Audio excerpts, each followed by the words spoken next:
Hello, and welcome to a bet resolution you probably forgot you were waiting for, because it started back in pre-week 1 of spring. It was between Cadril, Yamato, and Vedius. And based on the fact that Mr. Cannon is not here, these two losers are now going to have to hop into icy, cold water, supplemented by more ice, and some additional questions that I get to ask, and that they most certainly have to answer. Let's get into it. Gentlemen. All right. Good luck, have fun. Let's go. Okay, wait, 1 foot together, okay. Oh, it's freezing. Cold. Timer doesn't start till you're fully submerged. It's freezing. The worst part's yet to come. I know. Okay. Oh, he's just going in, holy. Oh, good morning. Well, for Vaddy. Oh my God. All That right, is nippy. ready for your first question? Yeah. Why is Yamato Cannon and Fnatic gonna win? Because not only is Yamato the most handsome and the smartest and the cleverest and the most optimistic coach there is, but he's also got the best players in the league. What is your argument for why Fnatic are gonna win? Because whoever has the worst argument has to take a handful of this ice and put it down their pants. Go. What's your Why argument? was I told that Okay, initially? well, I think Came Fnatic, up with it now. Fnatic have something called plot armor, and the plot armor will never fault them. I've seen the script. They're probably going to win a couple more best of fives. Fnatic have made 20 out of 20 playoffs, and it doesn't matter if you have 5 Strikers, 5 Vedius, 5 Dracos, or 5 Cadril, they'll always find a way to do it because their name is FNC. He did swore. swear. That's got to be an L. What do you mean? Right? That's That's an L. that's That's an you L. use plot That's an armor. L. But That's an swearing L. it's more. That's Put you. it in your trousers, You know where it sunshine. goes. Put it in. You know where it goes.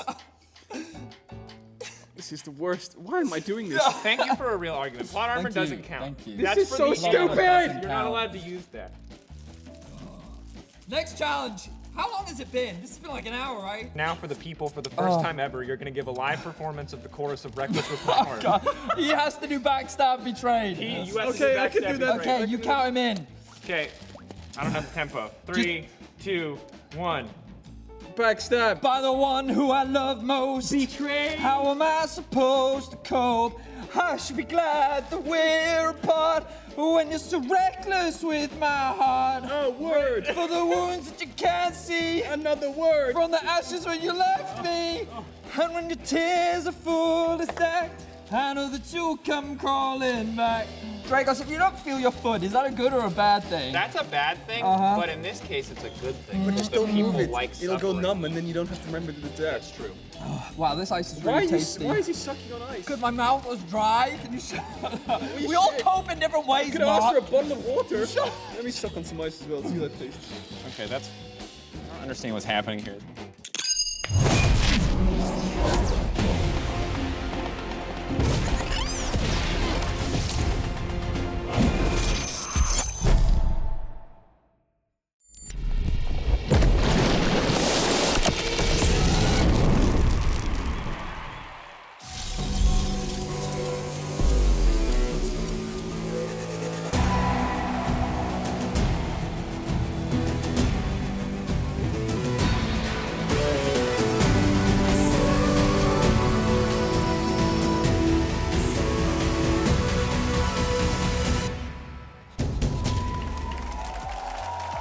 Welcome everyone to round 2 of the LEC Summer Playoffs live from Berlin, Germany, where either Misfits Gaming or Fnatic will claim EU's 4th and final tickets to the World Championship tonight. As we see everyone arriving in the studio, Zanzara, as always, in a great mood. Same goes for Fnatic, although it looks like they're pacing themselves a little bit.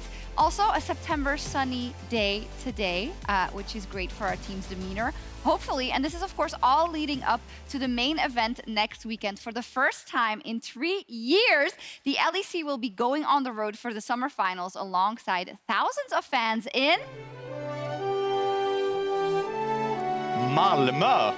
Yay! So little do people know that Treats was under the desk every time that we had him say Malmö in the last couple of weeks. But are you happy with our pronunciation of it? I think it's pretty good, to be honest. It's better than what I've heard online on some co-streams and stuff like It's that. also not that difficult. I think it's just Americans that struggle with it. Like, oh, sorry. They're going to be mad at me again.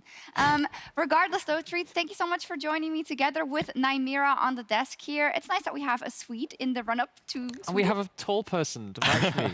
Yeah. Match some Nightmare height, yeah. Well, I'm 173 centimeters, but okay. So every time that we'll hear the Swedish anthem throughout this weekend, one of us will be presenting a Swedish fun fact. First up, we're going to start with, and I'm sorry if this is the truth you've never heard, but the first League of Legends World Championship didn't actually take place in Freak's basement. It was held at DreamHack Summer 2011 in Jönköping, Sweden. Is that correct, Treats? That is correct, yeah, Jönköping. Good pronunciation. Great, great memories, but we got to focus on what's going on right now. And last week we saw such an exciting start to our playoffs. 14 out of 15 possible games, Nymira. And it's a good kind of confirmation of what we all knew, right? It was just a very close run coming into the playoffs across the entirety of Summer 2.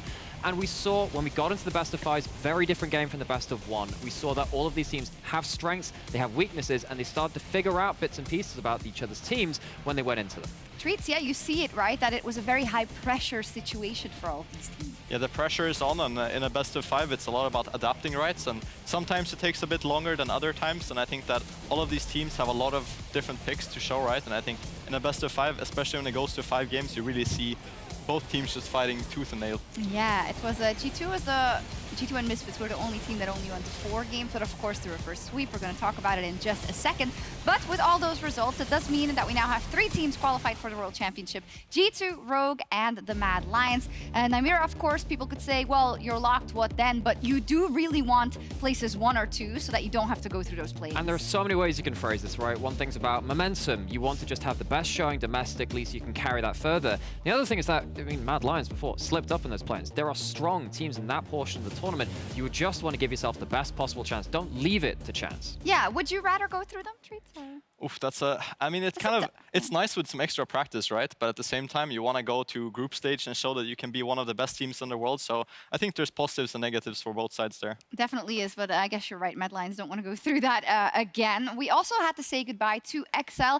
They were unfortunately at the bad end of the reverse sweep we saw. Treats, they had a great season. I think a great year overall, but it ends here. Yeah, they did, and especially the game 3 must be heartbreaking, right? I think just being so close and being so far away at the same time just sucks for them, and I know that feeling, obviously. I missed playoffs myself, so at least they made it, but it was a close one. And they went from the org, which had never made playoffs, to 2 back-to-back. That's something to celebrate. Of course, they will have wanted more. It's not the result they wanted, but still worth celebrating some of their successes. Yeah, you saw the psychology of the reverse sweep, you know, in the mic check as well. Like when they lost that first one, it was like, guys, and then at the end they were like, I guess it's a reverse sweep angle, you know. It's just like it's coming at you, and there's nothing you can do when you're in that 5th game. Yeah, and it is just always difficult, the psychology of that. Fnatic on the other side, though, I believe that was their first reverse sweep that they won. Ever. They've been swept before, now they're the sweepers, so a bit of history on their side. Unfortunately, they've been swept a couple of times before.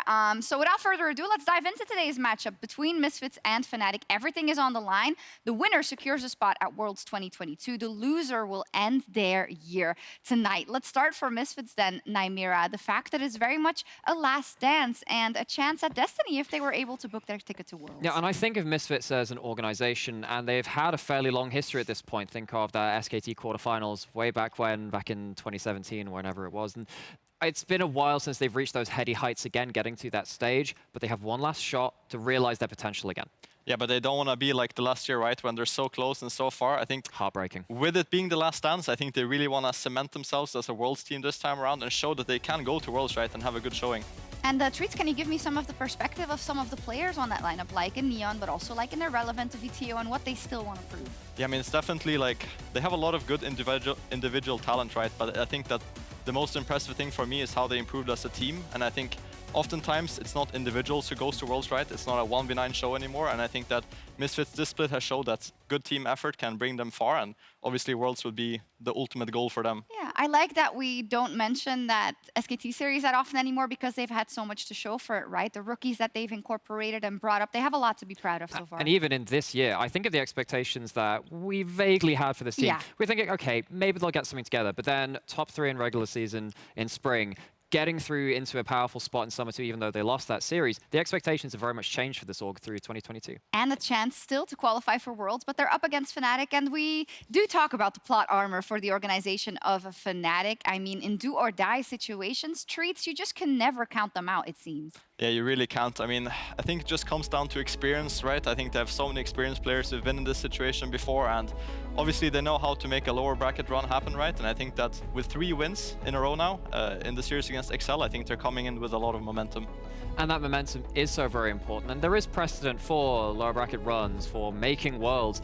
But there wasn't a precedent for that reverse sweep. So they're twinning up this history and amount of narrative-y stuff with some new ground broken as well. They're continuing that momentum. They are. I'm glad you mentioned. Of course, 2021, it was the run that they made it all the way to Worlds. And even in the PGL, where we talked to Humanoid and Healy, there was the semblance of, we really need to feel the fire, you know? We need to feel like this is very much the last chance, and then we show our best work. I mean, you're stressing out the fans, but I guess a win is a win. Yeah, but well, talking about we're going it right down to the wire. I mean, right at the end of the split, they played it close. Again, they had a must-win match versus Misfits. They won that one. They then lost the tiebreaker after that point. So again, bringing them right down to this fine line, maybe it could work out for them today on a psychological level. We hope so, at least for the Fnatic fans, but Misfits aren't out of this one by no shot. And also not on Twitter. Neon and Humanoid, they had a bit of a Twitter back and forth. I believe they get along pretty well, Treats. Yeah, but I hope fire. they do, right? I hope think, they do. Yeah, there's a lot of good banter going on Twitter. I love to see it, and I think that,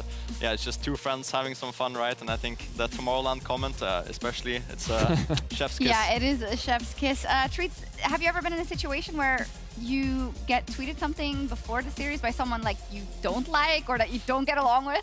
I mean, I think I get along with most people, right? It hasn't happened to me yet. Maybe it'll happen in the future, but I see it in a lot of other games as well. Next time you're on stage, I'll do it. I'll be your nemesis. No, no flame, no flame. No pun intended, nemesis. But we see it in other scenes. That's true. Like in other esports, sometimes it goes crazy. But you know, it's fine. They're friends. And I know that some people actually love like the stakes it adds to it. It just adds the extra bit of spice to get them into the right mentality for the game. It's a give and take, though. A bit of give and take, indeed. But speaking of Neon, he is one of the key players to watch tonight as he has his eyes on finally qualifying for the World Championship.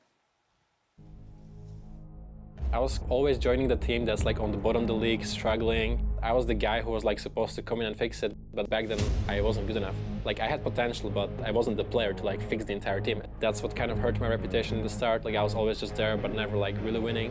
I didn't think that I would make it back to LEC, although I knew that I can compete easily. And I'm just happy that Misfits could see this and that I could finally show that I don't just play on the bottom teams, that I can compete against the top. Now going to try and get onto the back line. Mercer diving in as well. Misfits might call the sound to retreat, but instead they call the sound to dive! And the Misfits star shines brightly today. A triple kill for Neon. As Misfits still... Finds on the brief moment. Neon untouched on the backside. The Infernal Chains lock him up, but he's knocking everybody down. Hit the Twitch, guys, but they don't do it. Unforgiven, deleted Misfits, triple kill for Neon, and the rest of the team is here just in time. Neon on the back line. We saw it once, why not watch it again? It's a monster fight for the side of Misfits. I feel like I've always had to like prove myself. I've always had to build my way up. I was an underdog for most of my career. That's just something that, I mean, I kind of am used to by now. So for me to be an underdog, it's nothing new. I know what I'm capable of. I know my qualities. I'm happy that I could show them recently, right? I'm happy that this year I have a team where I'm capable of doing this. It's been about time, honestly. It makes me happy that I'm able to be here and I'm able to compete. Out to safety, VGO still standing strong. He goes gold, he buys himself a brief moment. He can't continue step forward. So much damage. He gets the Shuriken flip. It's big. It's a double. Looking for a bit more for the Simmer. Neon specifically is just such a great player that you need to shut him down if you want to beat the Misfits versus. The Sibber versus the Azir. Caps versus Neon. Trying to flash out to safety, but there's just too much damage. Misfits coming in the clutch. They do not hesitate. They find their window of opportunity. Caps holding on, but Neon flashing in. If there's one thing that I'm hoping to achieve from this run is to make it to Worlds, which would be like one of my biggest dreams. I do believe we have a chance, and it's going to be rough, and I'm willing to accept the challenge. Really the end-all, be-all, make it to Worlds for a pro player. And Neon has changed the conversation, I think, about Misfits so far. We talked so much about VTO in times past, now about the rest of the team, but especially him. What can you tell me about his influence in the bot lane this summer? I think he's had a super solid performance all around, and I think that just thinking back to last year, he was seen as this kind of Jinx one trick.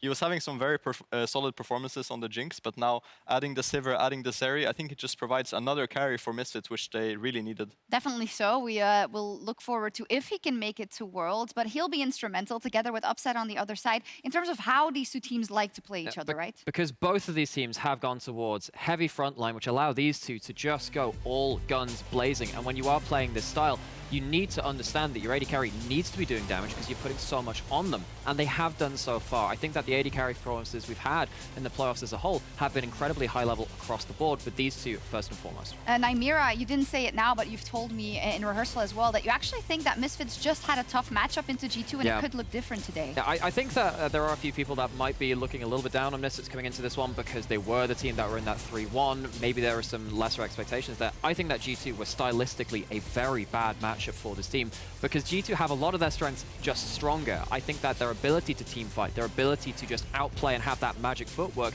could very much be on show today. And if Fnatic don't shut them down in the early game, that's going to be very important to watch out for. Do you agree with that from a statistic standpoint?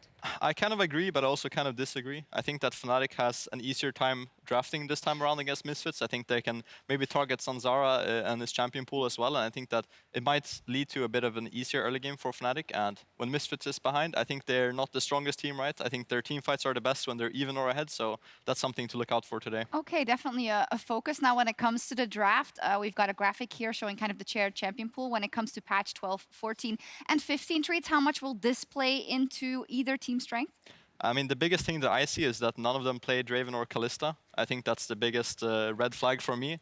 I think if one of them maybe picks up a champ for the series, it would be huge. I don't really expect it, so I expect to see a lot of Sivir Zeri traded as per usual, right? And then maybe some Aphelios thrown in there or something like that. Maybe a Nila, who knows? Yeah, and we've been chatting a little bit, us two, about what potentially could be drafted. We might throw a prediction out there at some point, because I'm really interested in seeing whether we are going to see a trade of these AD carries or if there's going to be something new picked up. But it has been very much late game insurance as opposed to the lane bullying of the stuff like the Kalista and the Draven. So does it make it easier for both of them, knowing that they will not go for the likes of a Draven, and we know it's probably going to be the Sivir realms, the Zeri. We did also see a Lucian Nami, of course, from the side of Fnatic. Or is this maybe an opportunity treats for one of them to pull a Patrick card and say, we're going to throw a spanner in the works? I think it would be very good if one of them does it, but I don't really expect to see it, to be honest. I think that both teams are kind of happy having this Sivir Zeri trade. So I think at least in the start of the series, we won't see any spicy things, but maybe coming into the later parts of it, they might pull something out of their pocket. Well, let's talk about the Lucian Nami a little bit. I feel like it was a very hotly contested topic last week and pulled a draft up from Game 5 versus XL. Is this a perfect draft then for any team, or is it just one for Fnatic? Well, for me, I'm not sure if it's the perfect draft for the patch, but the way that Fnatic understood how they wanted to play, particularly the mid to late game team fights with that draft, was very important, particularly when it came down to the make or break. It's less about the lane bully, about the Lucian, but when it came down to using the culling, that became very important later on. So it's not Lucian just only an early game bully? No, not really. I think Lucian Nami right now loses a lot of the lanes that are meta. I think especially against range supports, they have a hard time. So I think they just use it for this mid-game spike where they can find some good picks with the Rapid Fire and the Gale Force and so on. So I think that Fnatic, this draft is, in my eyes, kind of weird. Having a Sylas in their front-to-back comp is not super ordinary, but I think it's something that works for Fnatic, and they usually play what's comfort, right? And exactly because it's not exactly ordinary, I really wanted to have a look at one of the team fights which happened in that Game 5. So I'm going to go head over to Telestrade to break down a 23-minute team fight, I believe it was, in Game 5 versus XL, which of course was the make or break moment between these two teams. And there was a lot to be said about how Fnatic have approached team fighting in this meta when you do have very strong frontline. As you see in this game, you do have a very strong frontline right the way over here with the Ornn and the Sejuani. And they're very difficult to get through. If you're going to be just trading damage between your AD carries, you need to make sure that the front line is as out of the picture as possible. So I want us to really see, I want to show you how Fnatic go about this frontline problem. First thing they see is in this mid lane, they're fighting over priority. And if we pause it here, just to kind of draw some battle lines, we have carries over here and the tanks here. Now, importantly here is the fact that this tank front line is not stood here. It's not between the carries and the enemy team. So Fnatic can see that the carries of XL are not safe. And what they do after this point is do a really good job of separating out this front line and the back line immediately. Culling, used, Needlework used, and then you can start seeing that Patrick, Nukeduck, they start getting shepherded just out of the picture. They have to separate. You can see that Finn and Marcoon at that point are starting to get a little bit left on their own. And what this means after this point is that Fnatic, they can look at these tanks and say, well, if your carries aren't in position and using the Stolen Silas of the Ornn and the Nami Tidal Wave, the tanks get left out to completely dry. Even though this starts off as a fairly standard front-to-back team fight in terms of the way they position it, Fnatic have a very unique approach to how they want to play around the tank front line. They separate out the tanks, burn them down, and that was one of the important skill sets which I really saw on their way back into that game. And if they can show that today, I think that'll be very important when it comes to playing out this meta. Yeah, from a gut check, I guess you'd say, oh, well, we're just going to try and jump on Patrick, right? But it's cool that that's not always the only way to win a fight. Yeah, I think something that I also see a lot in LPL is just the way that the tanks space in team fights. I think EU is slowly improving at this, but I think just in general, the dance between the carries and the tanks is what makes or breaks a team fight. And then I think the winning team today will have to have the better frontline backline synergy, because oftentimes, like Namira said, the frontline can get split from the backline, and then you have this awkward situation. So that's definitely something to keep an eye on. For myself and the other noobs out there, what's the definition of spacing? It's basically how close you are between your individual members, right? Some team compositions, say a really easy example, you never want to group in a Zigzag or something. But in this, you need to make sure your tanks are close enough to immediately respond to someone that dives onto your carries. Because if you don't get to CC the person jumping onto your Sivir, then what are you doing playing a tank? You need to be close enough to do your job. Yeah, and it's also just in general how much damage you're taking versus dealing, right? So if the Zeri is hitting the Ornn 10 times, but my Sivir can only hit their Sejuani 1 time, obviously they're winning that war, right? So it's just about how much damage you can negate and how much damage you can do. Oh, interesting. Let's see how that plays out today. Now, someone we need to talk about is Razork, also playing versus his ex-org, naturally, Nymera, but he was, I think, a cut above everyone last week in some of those crucial moments. I think he was the difference maker. In a lot of ways, you can focus on the late game performances of the AD carries, and that's very important about these teams. But the other real factor which Fnatic have over Misfits, I think, coming into today is this early game where Razork just gets into a lane, messes something up, and gets a lead for his team. Yeah, Razork, I think, has been very good this split overall, and I think especially in the playoffs so far, he's been very clutch, and I think that when he's comfortable and just confident in general, Fnatic plays the best, so I think that it's definitely a scary Fnatic coming into today. Did you see kind of a reinvigorated Razork in the sense that in summer, generally, he would try and gank a lot, he would be very active, but he would also die a lot on the tail end. It seems to be a lot less this time around. He's for sure cleaned up his play a bit, and I think that his team also trusts him more, which I think helps. Yeah. So just having more confidence and more playmaking ability fits Razork. I think this is his meta as well, so it's good to see his crazy stats here. How is what he's shown last week going to play into the matchup versus Zanzara? That's a beautiful picture, by the way. I love that. But in terms of playing into Zanzara, I mean, the reason why this is doubly important is because Misfits, if they aren't even or ahead, they can fall apart a little bit. And particularly if Zanzara isn't even or ahead, he can get punished quite heavily. We could see what happened with that Vi, 7, 8 deaths in some of these games. If he's not on the board, I am worried for Misfits, and I think Razork can do that to him. Yeah, and also just in terms of draft, right, I think this game kind of favors Fnatic in my opinion. I think that without needing to ban the Draven and without needing to ban the Kalista, I think it helps them a lot. And I think they can ban out the Zanzara champion pool if they want. There's definitely many different routes they can take, but that's definitely one that can help them in the early game. I guess the hope would be that Misfits also realize that and that they do have the Kalista or the Draven prepped, right, in a series like this. But those are some of the questions we'll see answered today. Also in terms of the top lane matchup, which for me really also embodies just a general matchup of Fnatic versus Misfits, being the super experienced guy in the top lane in Wonder versus Irrelevant. When it comes to last week, he had a great barrel treats, but were you impressed by Wonder overall? I mean, I think he ran it a bit. Okay. I mean, his last barrel was obviously series defining, right? But I think his performance wasn't as good if you compare it to Relevant, who I think had a pretty superb performance, honestly. He solo killed BB, he had some really good team fights, so I was impressed by him.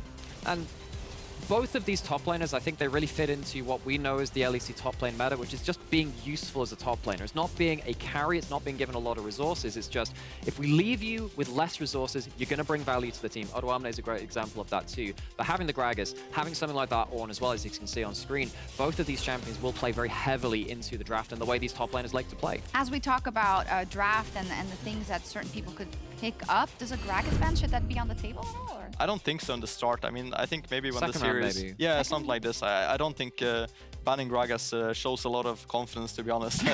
It's kind of like just a throwaway. It's true, but you want to win. You don't have to show confidence in draft. That's true. Yeah. I think the danger with someone like Wunder is that he has enough picks to just escape 1 or 2 bans. You need to hard focus him or not at all. Yes, so let's see how this translates into the prediction. And we have some time so you can motivate your choices. Now, Mira, who's going to Worlds and why? Okay, I went with Misfits. As much as I think that the early game will be an issue for them, I love the way that they do team fight from minute ahead. Praise Fnatic with that Telestrator, but Misfits, they're one of our best teams in the league at doing that. I think it's going to be a 3-1, and I really hope the early game allows that to happen for them. Okay, fair enough. Treats? I'm on the other side of the coin here. I think that Fnatic will win. And I think that just from the draft phase alone, I think they have a quite big advantage, I would say. I think that they can play with a bit more comfort and a bit more just looseness in general. So I think this match favors Fnatic, and it will be interesting to see how the series develops as well. Interesting. Let's see what Discord has to say. Last week they lost faith, the fans in Fnatic, but they're back on the hype Good call, train. Discord. 3-1, they agree with Treat.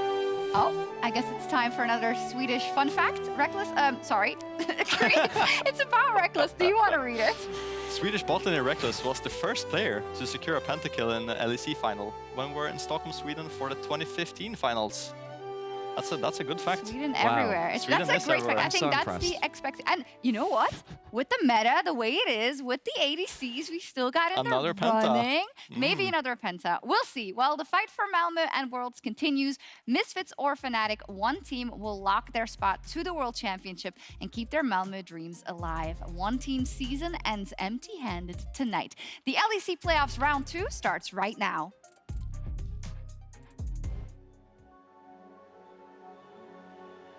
Facing Excel was a really big challenge because I don't know what they have, but they always beat us. With us winning against them, I think we'll have good chance to win against everyone. Excel were 2-0 up, but Excel fell short. Fnatic are still in the LEC playoffs.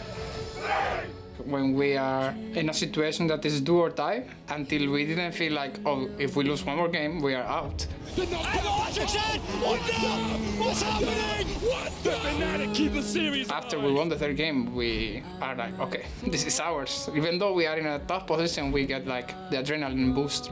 People didn't expect us to make playoffs. They didn't expect us to even take a game of G2. We are showing that we deserve the spot here, and it's not just luck. I think we are performing pretty well, so going to Worlds is the biggest goal. Why not like make it into the LEC finals as well? There it is. Going over the wall, and Sleeper's going to try to blow them up. Irrelevant to so much damage. Look at the combo. GTO buying a bit more time by going golden, now leaping backwards. G2 getting crowded around the pit. Mercer chasing forward. Irrelevant, just about unstoppable. The snare landing. Oh, the chem tech. I think if they're in playoffs, it's because they deserve it. Excel have disengaged before. They're looking for it down to 2,000. It's going to get smoked. Razork by Razork! Razork with the steal. Upset with the follow-up. And it's enough for Fnatic to continue fighting Excel. If we are able to shut down what they want to do, I think it should be way easier than Excel. If you're on a team that won LD twice and then don't even make playoffs, then you will get some hate, thinking like, oh, you're so trash, you don't deserve to be here. Fortunately, the Mad Lions did not make it to the playoffs. I think a lot of people just like counted it out, like maybe Humanoid was like the piece that was keeping them together, and like with Kazigan, maybe we just suck, you know, maybe we just got carried, but I think we showed that we are a really good team, and we just have to show in playoffs as well that we can still make fun of the good teams as well. Almond gets the 2-man, the prison as well. Comp is down. 5 members handball, and Mad Lions with the ace are inside Rogue's bet. So many low. For the first, continuing the chase, looking for the second. Here's the one from the Echo Prison. The second secure. Comp is in for a third. Crit. Comp gets a third. If Comp is not 1v9ing the game, we should probably just win, because I do think Odomna is good, but I think I'm better. And I do think it goes the same for Caps Jankos, but they do play well around Comp. Obviously, he's a threat, right? I think he does silly mistakes sometimes. I think his brain turns off at some points of the game, and that's where we have to punish him. We did it in spring finals, we did it in the regular season and summer. We can do it again. The fact that we are like 2 times in finals and once in semi-finals, there's just more hunger. Regardless of how our regular split looks, regardless of how sometimes we play, we are the team that is supposed to win, and I think we are able to do it. And I think that both finals could be won, but it was not enough, so I just want this time around to be enough. It is a static shot on the back of Rogue. Comp as triple. Malrang is flying He's hunting for it. forward. flashing Quadra. Quadra. Comp looking for the pentakill. Unfortunate by some time. Pentakill! To be honest, I don't feel any pressure. I think we're way better than Fnatic. They need to go if they're going to go now. Can they steal away? This is how they can bring it back. They're trying to go. He gets it! Oh, Misfits! I think it's like really nice trap card that enemy can fear and know that we are never out. It shows a lot of mental strength, and I'm really glad of the team that we can do that. Mickey able to get a bit of a shielding up, but it's not enough. Upset flashing forward. Upset with the massive triple kill to turn the game around. They are a team that has made a lot of like kind of deep runs in playoffs throughout the years. They've never quite managed to actually win it though, and I don't think this one would be the chance either. They say it counts. Just like that, scoops up 3. I just want to keep going in order to show that we are there to win. We're not there to just get to Worlds and do nothing more than that. I just want to win.